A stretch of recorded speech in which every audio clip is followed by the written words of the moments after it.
Dude. Pirates of the Caribbean Dead Man's Chest is the fifth installment into the Pirates of the Caribbean franchise. It is directed this time around by Joachim Roning, and I don't know who the other guy is. It stars Johnny Depp, Javier Bardem, Jeffrey Rush, Brendan Thwaites, and some other girl. And it centers around a lot of different things that you're probably not really going to care much about when you walk out of this movie. So this movie is a steaming pile of shit. And that's kind of sucks for me to say, because I, over time, have been a defender of the Pirates of the Caribbean franchise. The first one is a great movie, and I grew up on the first three. Watching 2 and 3 again, there was undeniably glaring flaws in those movies, but like there's a special place in my heart for them, and I still enjoy them, and I enjoy parts of them. And Davy Jones, Bill Nighy, his performance is phenomenal. And so 4 sucks, and this one is even worse. And I've seen reviews that are like, "This is the best one since the first one," and I don't know what fucking movie they saw, or that they think 2 and 3 are that bad, because they're not. This is that bad. Before I lay utter shit into this movie, let me talk about what I liked, because you know what? There are things.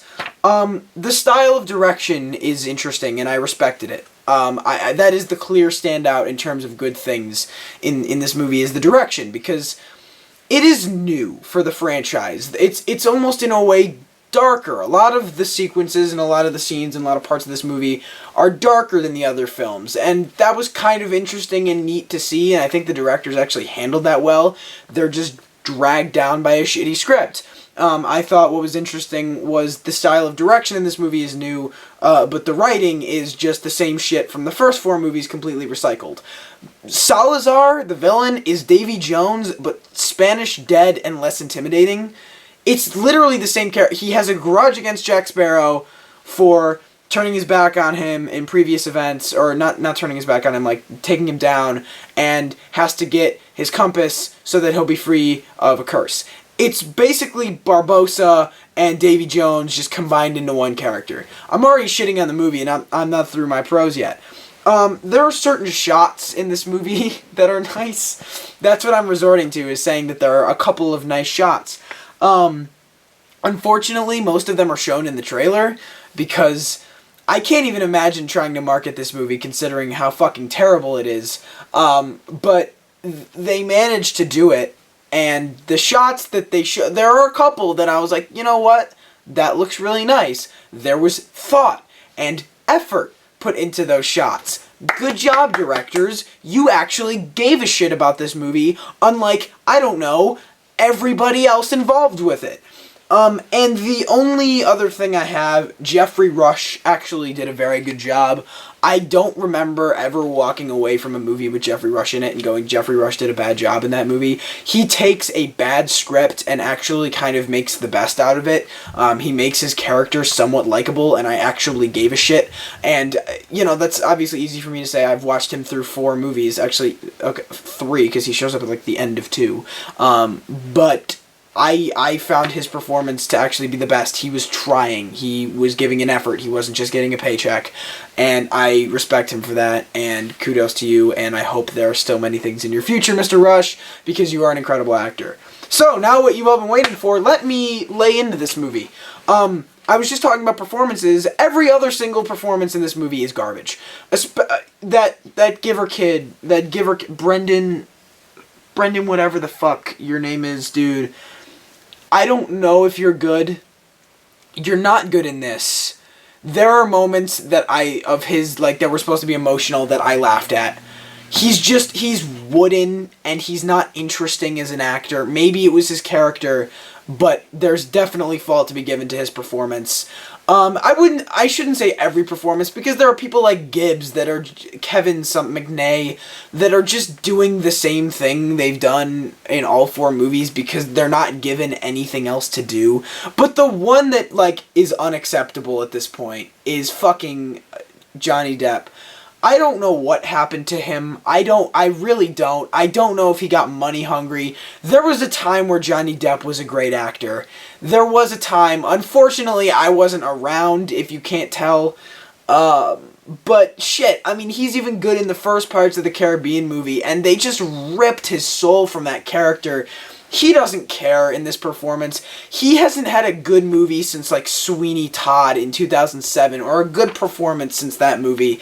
And this is just more of the same. His performance perfectly reflects how this series has just fucking tanked itself. He doesn't care about this movie, and you can just see it in his acting. He's doing the same shtick.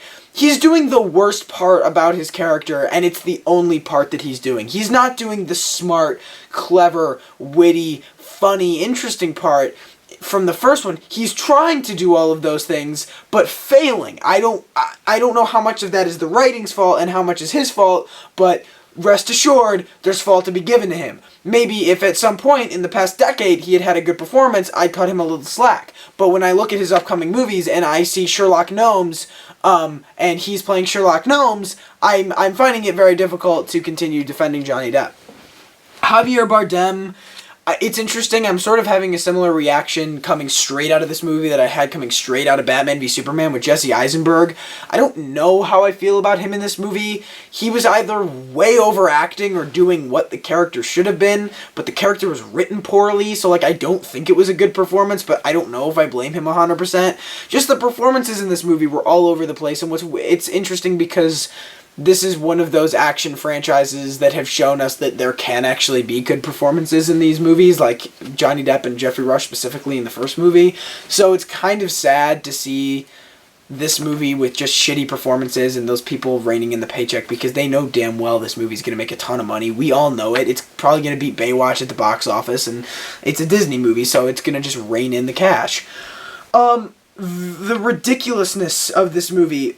Look, it's a Pirates of the Caribbean movie, and all four of them are ridiculous. They are. The first one less so than the others, but they're ridiculous. They are. This one is, like, it takes it to a whole new level that it makes it bad. It takes it to a whole new level that the stakes are just removed from this movie. You're not feeling tension ever, because you know they can do whatever the fuck they want. This is a fantasy franchise now, more than anything. Yes, there is a curse in the first movie, but there's still like a sense of this was a time period in history where there were pirates and there was the British Navy. Like, there was a time where this actually kind of was a thing. Now it's just a fucking fantasy franchise, and whatever's gonna happen is gonna happen. Like, they literally part the goddamn sea in this movie and have people hanging on anchors, swinging under it, and it's just so fucking ridiculous that I never felt any kind of tension. I never felt any stakes for these characters, because I knew that they could just wave a magic wand and whatever the hell they needed to happen was gonna happen. That gets me into my next point, which is the plot. The plot of this movie is so far over the place that it's just atrocious. It reminded me of, like, if you took Jurassic World and mixed it with The Amazing Spider-Man 2, which is probably the worst sentence I've ever said in my entire life, but it's true. Things just fucking happen in this movie that need to happen. Like, people will pull out random objects that suddenly mean things, or they'll suddenly say things, or these characters will suddenly do this, that all of a sudden, things just happen because the screenwriter said so, because the plot had to move forward, or something had to happen here. It's like Jurassic World, but that stupid fucking dinosaur. Now he can camouflage. Now he can climb walls. Now he's part raptor. Whatever has to happen, it'll happen in this movie, because moving the plot forward is more important than things being sensical, or coherent, or actually developing. No, we just have to have events happening, and certain characters being able to do certain things that were not set up before for the hell of it. There's something that I know is said in filmmaking. If you're going to have a gun in the third act of the movie, set up the gun in the first act of the movie. They don't do any of that shit here. People just pull out random crap and are able to use it, because why not? We need it for the plot. And the other issue I have with the plot is the Amazing Spider-Man 2 part of it, and it's that there are about 4 to 5 storylines going on in here, so many, in fact, that I stopped realizing which one I should be not giving a shit about and which one I should be paying attention to before I realized I don't give a shit about a single one of them, no matter which one they're focusing on at a certain period of time. There's one storyline that is so insignificant that they literally just end it like this. I was watching it, and I laughed out loud and leaned to my friend and I went, well, there's the end of that conflict. There was no absolute need for any of these things, but the problem is if it's just about Johnny Depp versus Salazar, then you have like an hour and 20-minute long movie, so they had to throw in all this random nonsense and all these random romances and all these random characters and this, like, more villains for whatever reason, so that the movie would have a solid runtime, and believe me, it drags by like the hour and a half mark. I pulled out my phone to actually make a note because I knew I'd forget it, and I saw that it was 8:30 and the movie started at like 7:30, and I thought we were like 2 hours in.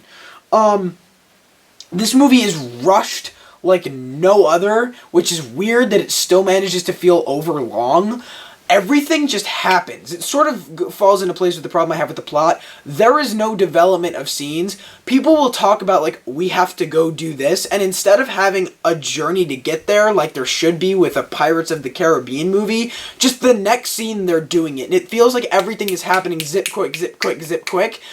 But then you hit a point in the middle of this movie where shit just, like, stops happening. So it starts to drag like that. It's primarily the beginning of this movie and getting into the meat of the story.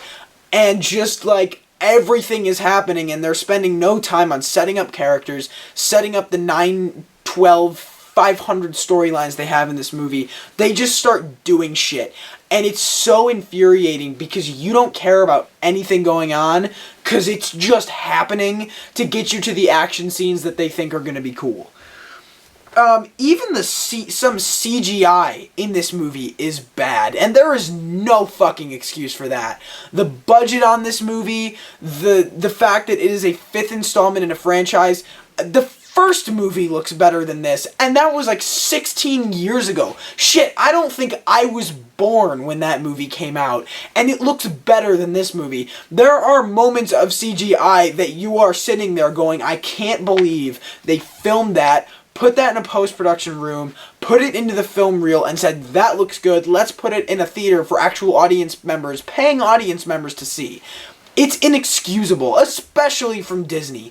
You are not allowed to have bad VFX anymore. If you are a company that big, that makes that much money, and you're going to have an entry into a franchise that is still raining a ton of money, despite the fact that people don't like it as much as they did anymore. And my main and just the huge problem with this movie is the script. Unbelievable. It's so fucking terrible.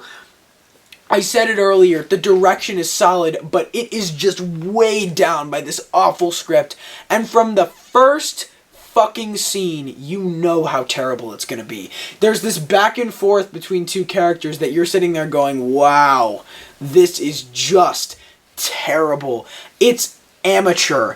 I'm in high school. It's like if I gave my friend a pencil and a piece of paper and said, hey buddy, Can you write me a Pirates of the Caribbean movie, please? And they wrote this shit down in like an hour and a half. It's amateur. It feels like a film school student, not even a film school student, shit, a high school student written script. It's just amateur. There's exposition where there doesn't need to be. They just say shit that we already know. They completely take show don't tell and throw that guy out the window. We don't need that. That's only a film rule. Like, it's just an amateur script, and I don't even want to know what else this guy's written. I have no interest in finding out, because God only knows I've watched one of these movies, and it's going to make me even more angry.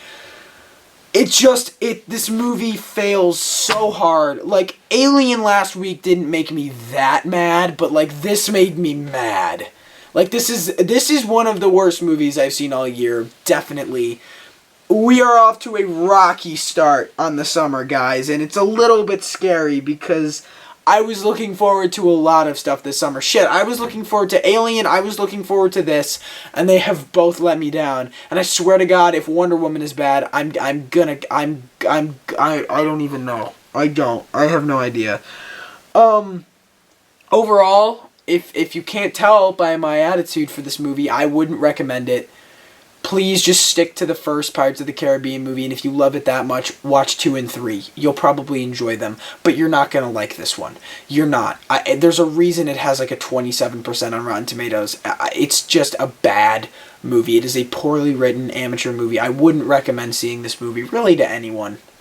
Even my friend, who's a pretty average film goer, by the end of the movie was even doing like this motion, like what the fuck is going on right now? So, what did you guys think? Did you guys see Pirates of the Caribbean? Did you not see Pirates of the Caribbean? Did you like it? Did you not like it? Let me know in the comments below. If you enjoyed, leave a like, subscribe. I hope you guys enjoyed, and I will see you all next time.